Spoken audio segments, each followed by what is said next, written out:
Hi, hello everybody. Welcome back to the THE student webinars. Today we are joined by the amazing University of Cambridge, who are here to give you some advice on applications and really many reasons why you should join Cambridge in the UK. Now today we will have a question and answer session for you that will be at the very end of this webinar. And please do ask any that you have throughout the webinar. We will get to those at the very end. In the Q&A box just at the bottom of your screen there, and to those on Facebook, hi, we will also take your questions in too. Please do log in and ask us as many questions as you like. So for now, I'm going to hand you over to your host, Anayat. Thank you very much. Good afternoon, good morning, good evening, wherever you are, wherever you're joining us from. Thank you very much for attending this session today. My name is Inayat and I am the regional manager here at the University of Cambridge. And hopefully today we'll be discussing what it takes to apply to Cambridge, what the application process looks like for both undergraduate and postgraduate students. And it was said, we will try and get to a Q&A as quickly as possible. So all of those questions that you have, make sure you make notes of them, and hopefully we'll get through as many of them as possible throughout the session today. So without further ado, let's kick off with a little bit about Cambridge. First of all, one of the oldest universities in the world, I believe the second oldest in the English-speaking world, and it was founded in 1209, making it over 800 years old. So a very established institution, a university that is very familiar with supporting students of all backgrounds, of all types, and of all abilities, and really taking them through to excellency. So a very exciting prospect for many people. We have 31 colleges. So the University of Cambridge is a collegiate college or a collegiate university, and we will discuss a little bit more about what that means. But we have 31 individual colleges and 150 academic departments and faculties. So lots of disciplines, lots of areas of interest that are covered, and hopefully many of those will appeal to you as well. We are home to over 23,000 students. I believe just over a third are international, and these students come from all over the world. We have 140 countries being represented, and so it's a really rich melting pot of culture and knowledge, and a lovely place for students to come and share their experiences and learn from others. We have 30 undergraduate courses, so it's not the biggest offering compared to many kind of more modern universities, but we do have 65 different subject areas.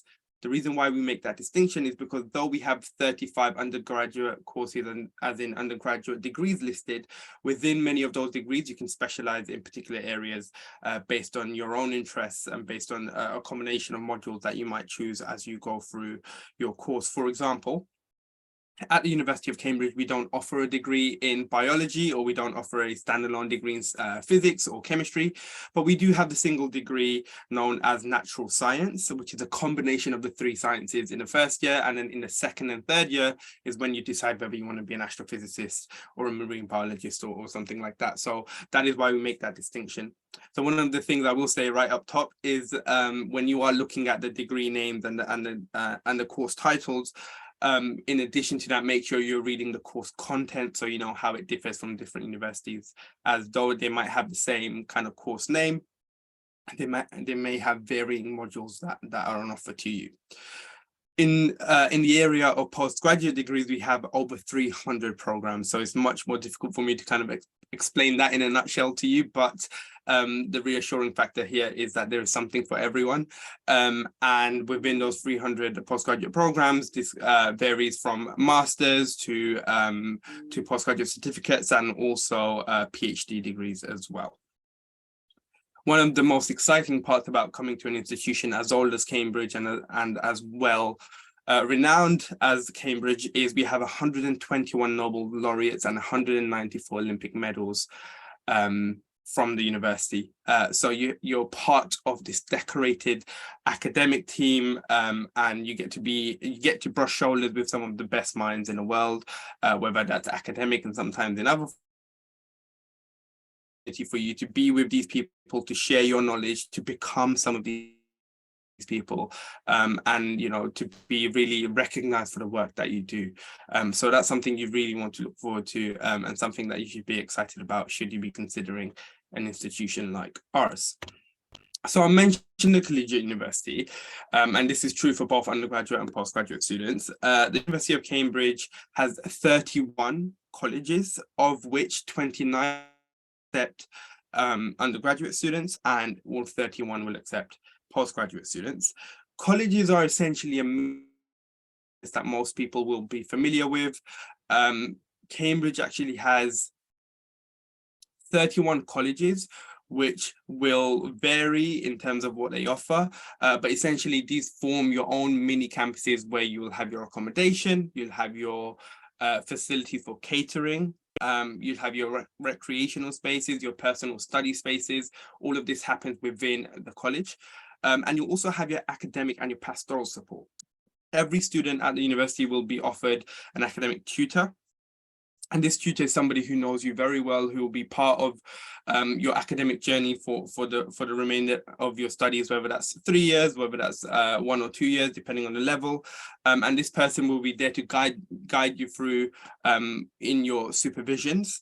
And you also have a pastoral tutor, who's somebody who may not be completely au fait with your academic prowess based on the subject that you're doing, because they're typically an academic tutor for another subject, but they are there to make sure that your mental health is sound, that you're financially okay, that your university life is going the way you expected it to go, and is befitting your expectations. So these within the college you will have both academic support and pastoral care. But one thing to bear in mind, particularly for the undergraduate students, is that when you're applying, it is one of those colleges, one of the 29 colleges, that will receive your application and that will decide whether you will be accepted or rejected. So they are the ones who admit students. So particularly for the undergraduate students, you must pick your college with some care and consideration. For postgraduate students, it varies a little bit in that you do have an option to pick your college, but you also have the option to kind of decide not to live within college grounds, and that's a choice you're allowed to make. For all undergraduate students, we expect our students to be on college accommodation and college sites. What does the university do then, if that's what a college does? The university decides the course content, the academia. We organize the lectures, the seminars, the lab sessions, the practical work, and we also set and mark the examinations. So when you receive your final certificate from the university, it won't come from your individual college, it will come from the University of Cambridge. Just a quick note for those who are considering applying for a college and wondering how you would do that or how to pick a college. One of the key things is the course. Not every college will accept students from every course. It's only a handful. So for this is the exception rather than the rule. But for the most part, students of any course can apply to any college. There are a handful of colleges that won't accept students from every course. So make sure that if you're interested in a particular college, that they accept students applying for your particular course as well. You might think about the location. Some of our colleges are located very centrally in Cambridge. Some of them are slightly more on the outskirts and offer their own kind of experience. So these things might be important to you. Some are very close to the train station. Some are close to the central library, although every college has its own library. Some are close to kind of more fitted gyms. Some have their own kind of swimming pool. Others are close to football fields. Depending on what your location kind of preferences are, that might be a reason to consider a college.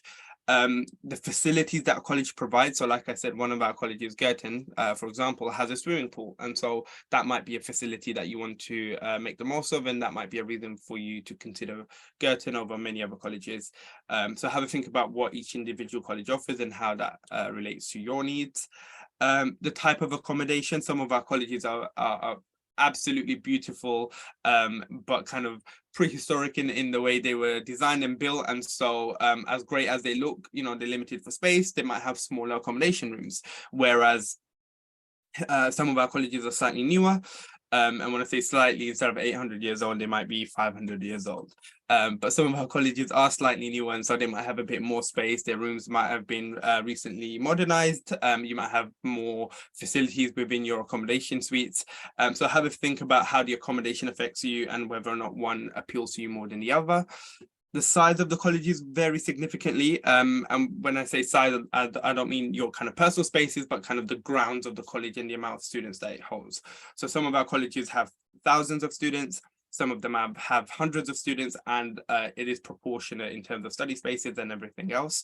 But that might mean your experience, it will be different between colleges. In a bigger college with thousands of students, you might have more of a campus feel, where you're one student part of this bigger community. Whereas a smaller college where it only has hundreds of students means that, by the end, maybe even by the end of your first year, but definitely by the time you finish your studies, you'll know everybody within that college across disciplines. So you'll know the postgraduate students, you know the PhD students, you know kind of the more junior students to yourself, a much more smaller community, a much more kind of a homey, kind of more family type of environment. So depending on your preferences there, that might be something to consider. And then finally, I know I mentioned sports already, but every college offers different types of extracurricular activities. Different colleges have their own kind of college societies, rather than the kind of overall students' union. So have a think about what those activities might be between colleges and whether you have a particular preference, or you have societies that you want to really be a part of that are offered at some colleges rather than others. And again, some of these aspects are how you might want to consider picking a college. Bear in mind that students who apply to a college are not guaranteed a space at that very college, but very rarely has it been the case, if ever, that students apply to one college, have been offered another college, and then have been disheartened by that, because all of our colleges offer something fantastic. All of our colleges offer a unique experience. And ultimately, you're still part of the big machine, which is the University of Cambridge. So you'll never feel too distant from your original expectations. If you feel like, and again, this is mainly true for undergraduate students, but also postgraduate students, if you feel like you cannot decide on a particular college, or you do not care for applying to one college and you're happy for the university to decide, then you can also submit an open application, which means that the university will just send your application to one of our colleges, and then that college gets to decide whether or not you're accepted. There is no advantage or disadvantage to either. You can either apply to a college yourself, or you can submit an open application, and both ways your application will be considered exactly the same. Just bear in mind, once you are allocated a college, whether that is through a direct college application, whether that's through an open application, you cannot change your college. So pick with intent that you do want to study at that college. And if you're submitting an open application, bear in mind that whichever college we offer you is the one that you will have to accept should you want to proceed with the University of Cambridge. So that's just some surface level introductory information. Let me just go through the application process to familiarize you with what that looks like. So to start off with, the undergraduate process is that you would choose your course first. Always let the course dictate the university rather than the other way around. If you want to study physics, going back to our first example, if you want to study physics, you want to be a physician, a physicist, and you want to kind of pursue a very particular area of physics as well, then maybe Cambridge might not be the ideal place for you if you know that another institution offers a degree in physics or a very particular area of physics. Like I said, we offer natural science. So in that first year, you will be expected to do a bit of biology. You will be expected to do some chemistry. So if you care for physics and physics alone, then maybe you might be better off elsewhere. If you are happy to do this combined degree first, and you do want to proceed that way, and you have your reasons as to why you want to kind of explore some of the sciences or combine some of the sciences, then Cambridge makes sense. So have a good think about why you're applying to Cambridge, why you're applying to this course. And that is true for whatever university you apply to. So make sure you pick your course first. Once you've decided on the course you want, then come onto the Cambridge portal on the website, and then as long as we meet that criteria, you can then decide whether you want to then choose a college or submit an open application. Like I said, either is fine as long as you have done one or the other. Once you decide on the college or open application, you must familiarize yourself with the admissions assessments.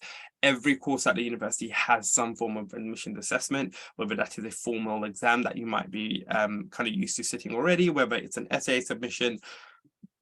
There will be some form of assessment, and you do need to make sure you know what the dates are, if there's a registration fee, and what the format of those exams are. So where do they take place, and how do you make your submission? Once you're familiar, and you may have already kind of registered for those exams or assessments, then the application deadline is usually the 15th of October, unless the 15th is on a weekend. So this year, for 2023, anybody applying would be submitting their application on the 16th of October for the 2024 intake.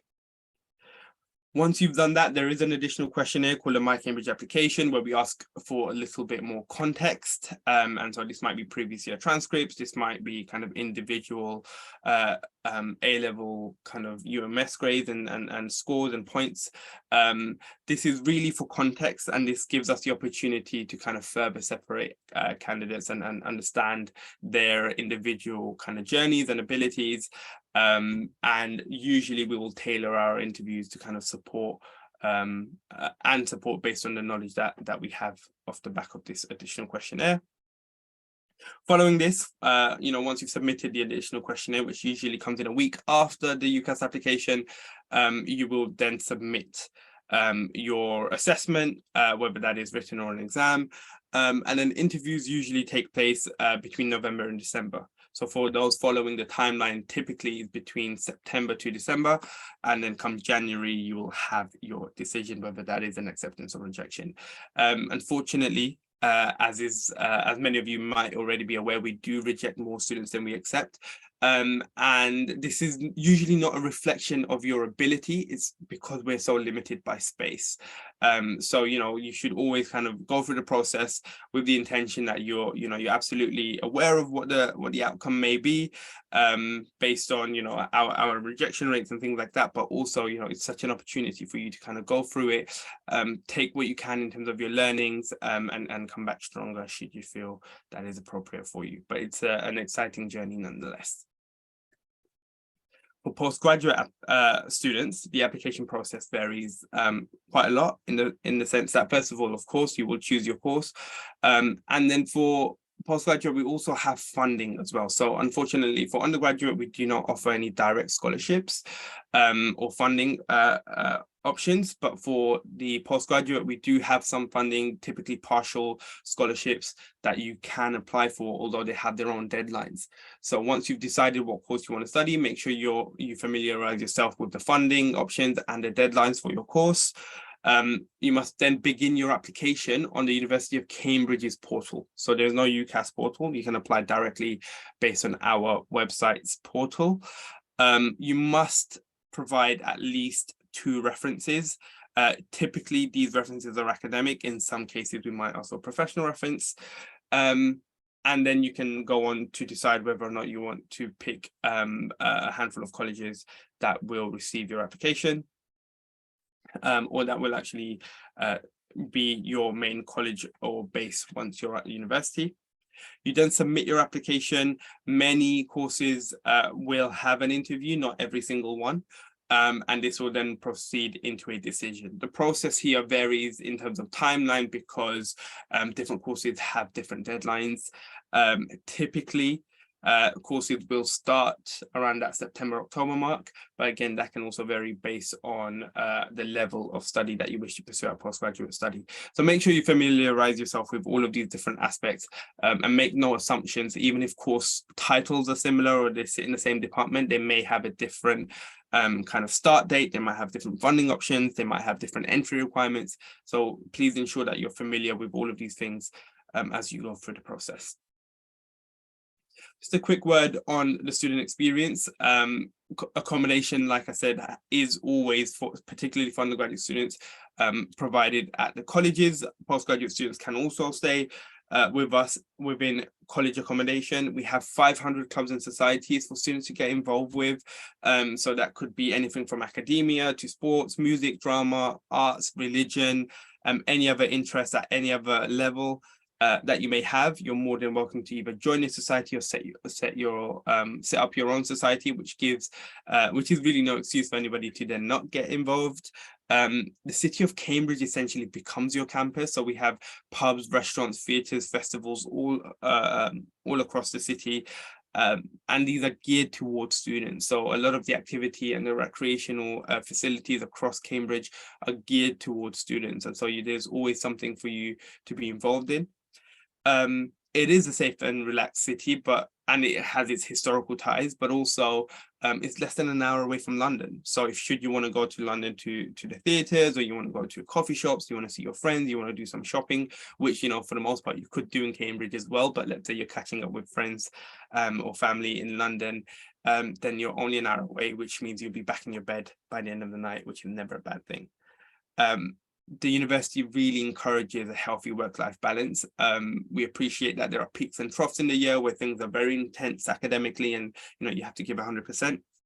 But there are also times in the year where it's slightly more manageable, and so we do highly encourage that students get involved and make those lifelong connections through the clubs and societies and the recreational activity that you're involved in, because that's where you'll make some of those lifelong friends. That's where you'll make the strongest connections. So we highly encourage, as an institution, students take time out and learn new things and focus on themselves as well. In terms of what we're looking for, we kind of discussed the academic kind of process in terms of the application, but generally speaking, it is a holistic application as well. From all of those elements, we will then allocate an average and decide whether or not a student is fit to study with us, rather than based on any one single element. So we will look at your academic records, we will look at your personal statements, we will look at your references, and then your assessments and your interviews will also hold some weight in terms of how much we consider your application over another student's. But there is no perfect score, there is no perfect way of deciding, if I have a perfect interview, then everything else is redundant. That's not how it works. We will take an average of everything. So if you are offered an interview, it's not an assumption for you to make that is, that you're successful at every level. We will then take everything and decide whether or not you're successful. So please give your best at every level. What we're looking for, and the students that kind of stand out to us, is those who show the most intellectual interest and initiative towards a course that they're applying for. And the term we usually use in lieu of that is the supercurricular activity. Students who have done activities that are directly related to the course they're applying for. And this could be anything from work experience to reading particular books and journals, and identifying kind of key elements and themes. Again, in relation to the course, this might be debating society if you're applying for law. This might be a math Olympiad or model UN or a physics competition, or an essay writing competition. Whatever it is that lends itself to the course you're applying for is considered supercurricular, and that's what we're most interested in. Students who take that initiative and really thrust their abilities into that academic sphere for the course of interest. And that is how your application will stand out outside of all of our kind of basic requirements. This is mainly true for undergraduate students, but also something that the postgraduate students can use as a model. What we're looking for, particularly when you're writing your personal statement or any other kind of pieces of writing that are about you, is academic ability and academic interest. 80% of your personal statement should be academic, so should talk about your supercurricular activity, should talk about why you're applying for this course, and should talk about your goals and ambitions in relation to this area of study. And we do leave some room of buffer, particularly for the undergraduate students, so about 20% for extracurricular, because we know that one personal statement will go to 4 of universities that may care for that activity. But for Cambridge, our primary interest is the academic ability and academic goal and academic prowess. So as much as possible, keep your personal statement and your kind of entirety of the application process academic, because that is where we will assess you. If you have extracurricular activities such as sports, music, arts, things that aren't directly related to the course, my advice would be to not dwell on it too much. Don't spend time elaborating on it. If you feel the need to include it, then you can mention it, and that would be enough. For those looking to kind of get in touch after the fact, we do have, for the undergraduate students, there is an international summer program between the 9th of July and 5th of August, which is still open. So if you can Google that for the University of Cambridge, it's run by the Institute of Continuing Education at Cambridge. We also have the undergraduate open days, both online and in person, and the same for the postgraduate open days in November. Each of the undergraduate and postgraduate sections of our website have their respective information, so you're more than welcome to check it out and get in touch with ourselves, with the departments, and anybody you feel that can help you find the answers to your individual queries. But in the meantime, that's my email address, so please feel free to get in touch. You can also, for the undergraduate students, you can chat to our students using that QR code. For the postgraduate students, you can also join our mailing list with the QR code on the bottom right-hand side of your screen. So yeah, once again, thank you very much for joining me, and I believe we're ready to take some questions. Great, thank you so much. That was a really great and informational session. We do have quite a few questions to get through, so I will begin at the top. So, could you please send us a course list? Could you send the link possibly to course lists? So it's actually rather easy to access the course list for the undergraduate students. I mean, even if you type in University of Cambridge courses, the first or second listing on Google will be our course list page. And again, there's only 30 courses before you kind of get into the individual kind of specialization. So it's a very easy thing to access. Similarly, for the postgraduate students, we have a PG directory, which means that you can start typing in any keywords that you might want to search, like physics or chemistry, and it will give you every single chemistry or physics related course available on our postgraduate list. So the PG directory is for postgraduate students. The undergraduate page has its own kind of list of 30 courses, and it's very easy to find. So yeah, I'm not sure if it's necessary to send. Hopefully it should be very easy for you to find. Great, thank you. And moving on to financial aid or scholarships, are there any scholarships or financial aid for either study abroad students? In terms of kind of the questions, if you could just let me know if you're a postgraduate or undergraduate student, that'd be really helpful for context.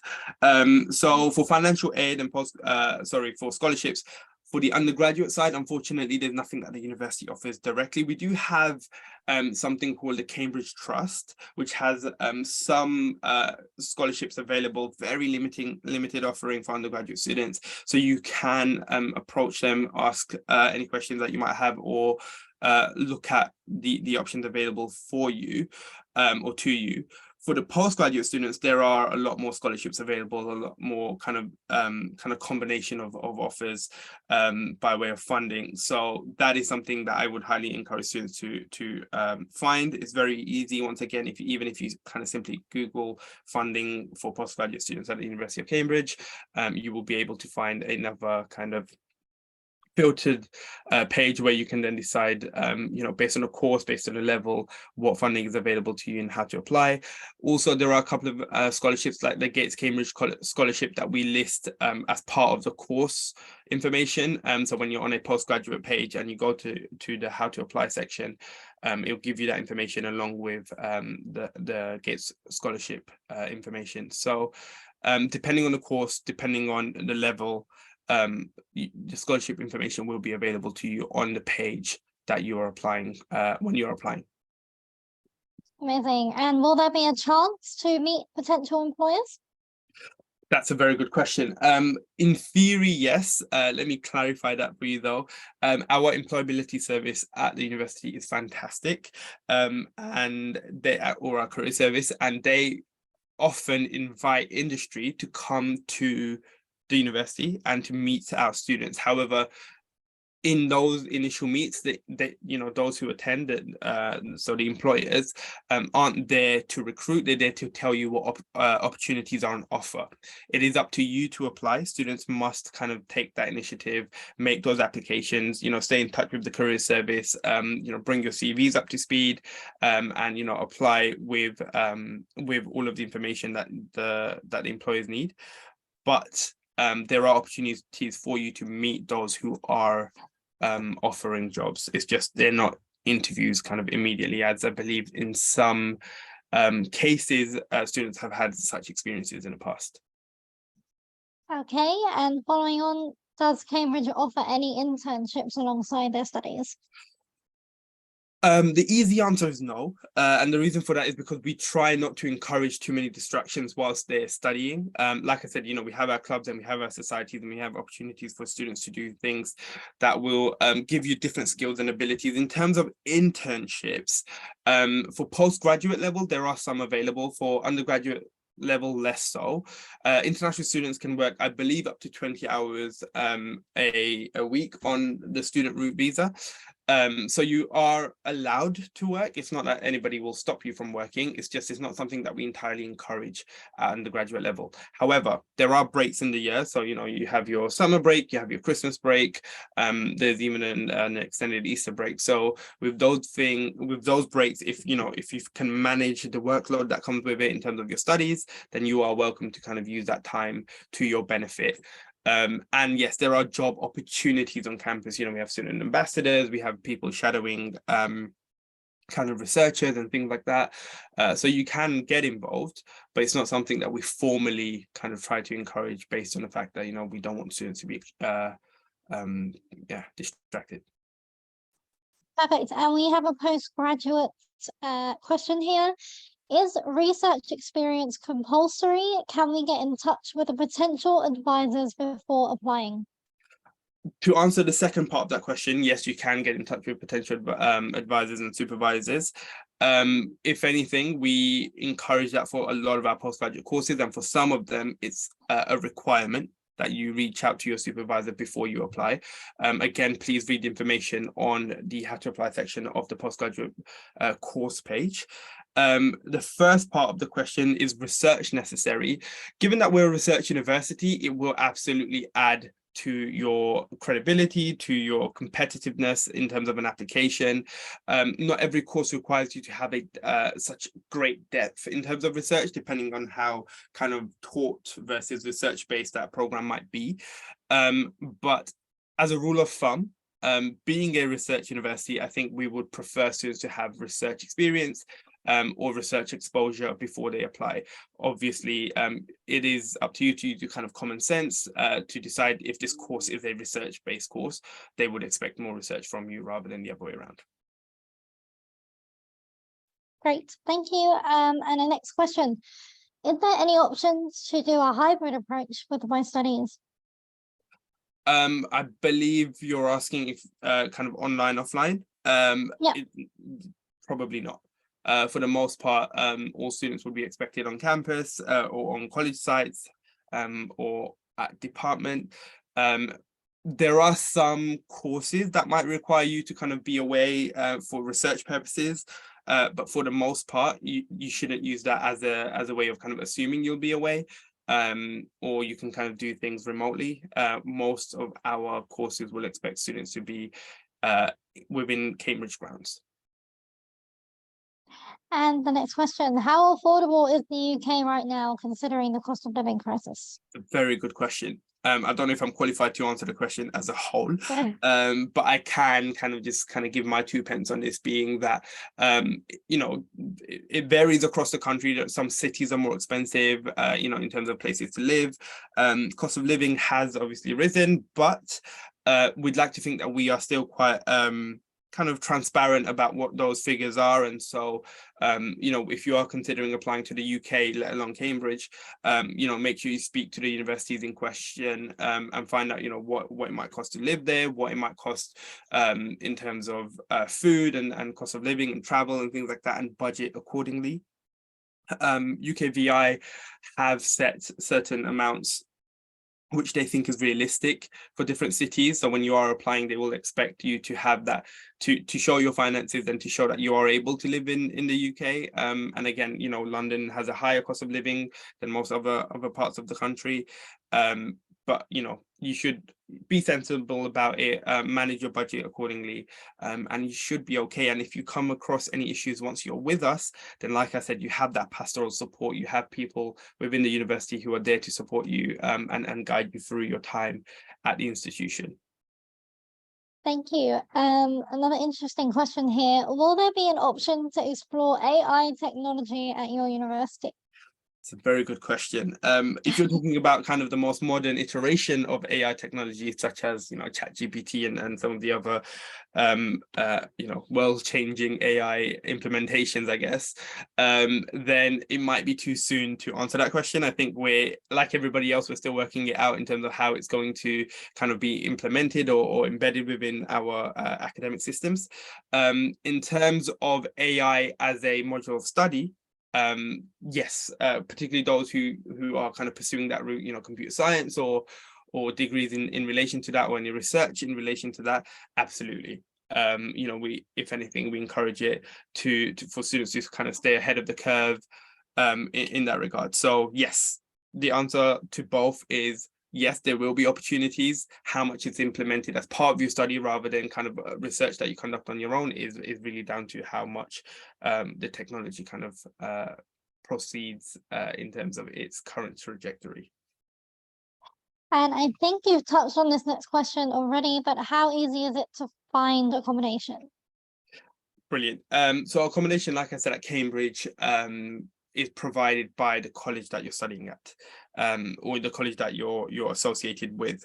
So it's not the most exciting example anymore. It was once upon a time. But if you think about colleges like Harry Potter, the colleges are your house, and so all students will revert back to their houses at the end of the day, and that is where you'll have your accommodation and your own common rooms and your study spaces and recreational spaces, etc. So all students will be associated with their colleges. However, similar to Harry Potter, despite being associated to a particular house or college, you will still have your, you know, defense against the dark arts with every other student, you know, regardless of which house or college that they belong to. So if you're a student studying economics, you will go to the economics department and your friends from other colleges will also be studying the exact same course as you, but you will revert back to your college where you'll have your accommodation and everything else. And that's who you're associated with. That's where your college colors and your crests and your affiliations come from. So to answer your question, yes, accommodation is easily available. Particularly to undergraduate students, because all undergraduate students will have college accommodation. For postgraduate students, it's not a question of ease as much as it is option. We want postgraduate students, as we understand that they're maturer, they might have their own kind of preferences and they might have people dependent on them, etc., etc. So we appreciate that not all postgraduate students, depending on, you know, where they are in their own kind of in the decision-making process, may want to stay with us on a college accommodation, and that is an option. Or if they decide they can live on their own private accommodation and make their own arrangements and still be associated with a college and still attend any kind of classes or anything in that regard that they might need to. What is worth noting for postgraduate students is that, again, for the most part, they will typically be research-based courses, so the contact time will be slightly less, I guess, in terms of lectures and seminars and things like that than what they should expect from an undergraduate course. Okay, and what is the best advice when writing my personal statement? Be honest and write with as much integrity as possible. When we're assessing the personal statement, what we're looking for, and this is true for the entirety of the application process, really, is that we want to see students who are a good fit for Cambridge. So we're not looking for the most academically written personal statement, but we want to see that it is an academic personal statement. You know, you're talking about your academic interest, you're talking about your academic goals, you're talking about things that you've already done, so your academic experiences. And we want them to be authentic. We want them to be true. We want your writing style to be true to you, because remember, we will interview you as well. And any discrepancies, for an institution that is over 800 years old, we'll be able to pick a lot of these discrepancies up. Be honest about your experience and how much you were involved in a particular activity. We typically don't ask for,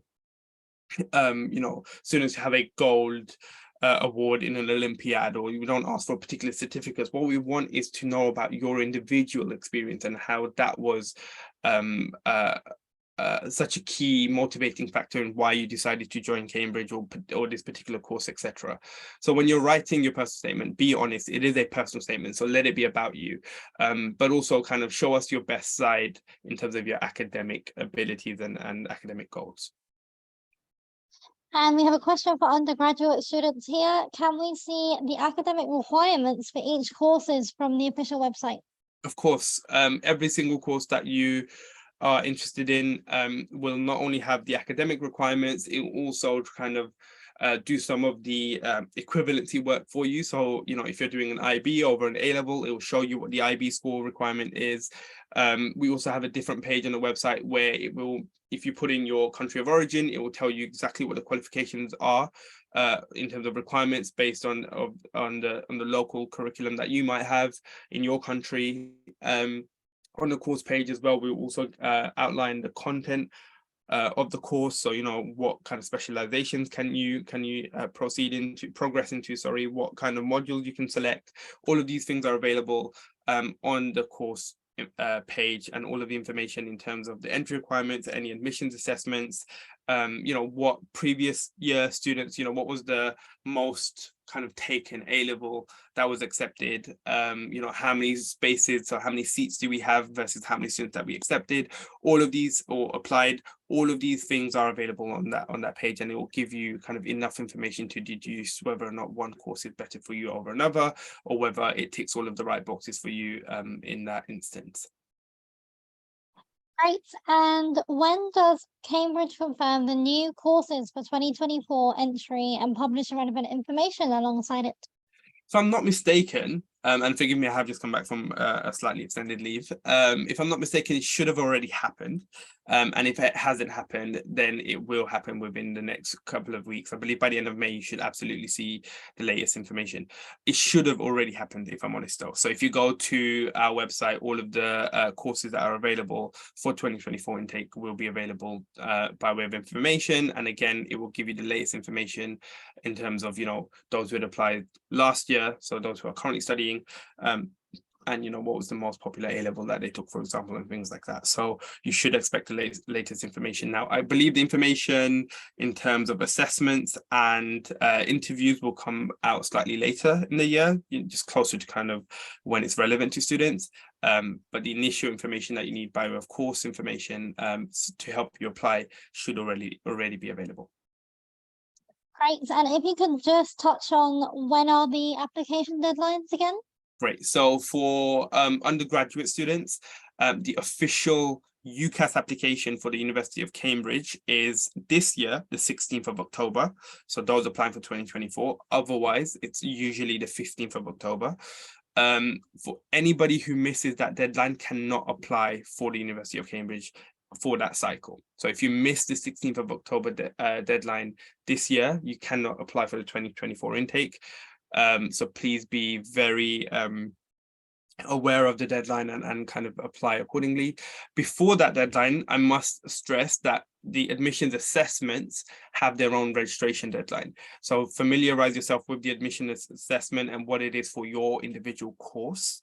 And then make sure you have registered for the assessment, because if you don't register for the assessment and then you decide to register for the course, your application will not go through the process because you haven't done the assessment.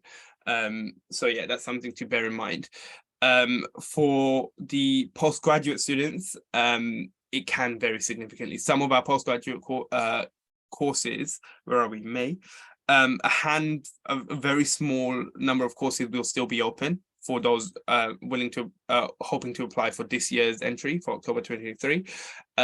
But for the most part, course deadlines typically kind of go through December and then roughly around March, April.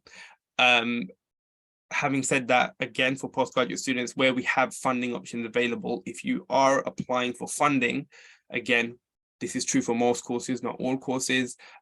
Typically that deadline is the first week of December. So if you're applying to a course where funding is an option and you want to tick that box, then you must apply, regardless of when the course deadline is, you must apply by the funding deadline. Right, and lastly, but not least, is it easy to meet new people and find a community at your institution? Absolutely. That's a really good question. And in terms of kind of what we offer as a university, remember, you have your collegiate system, you have your college community first, then you have your departmental, your academic community, and then you have the university as a whole. So, when you're doing university related activity, you're meeting students from across the institution, across colleges, across departments and disciplines. So you have this multi-tiered opportunity of getting to know new people. Our alumni networks are amazing. They're super strong. There's a lot of camaraderie between students and ex-students. So you have the opportunity even after you graduate, or even whilst you're graduating, to meet kind of some of these alumni and people who have kind of graced these halls before you, if you will. And aside from that, we have those clubs and societies that students will kind of make the most of whilst they're at the university. Beyond that, we also have inter-university competitions as well. So you might meet students from Oxford, you might meet students from UCL, you might meet students from Imperial. And this is another great way to network and kind of spread your kind of networking and connections, I guess, across the UK as well. So it's a great way of meeting new people. And this, for the most part, this is true for most universities. Whichever university you go to, there's always opportunities for you to network, to meet new people. The clubs and societies are a fantastic way, because it's a great foundation for you to meet like-minded students straight away. But aside from that, there's always an opportunity for you to meet new people, to get involved and really find your calling whilst you're at university. Okay, well, amazing. Thank you so much for your really detailed presentation. I think we've got a lot of information there.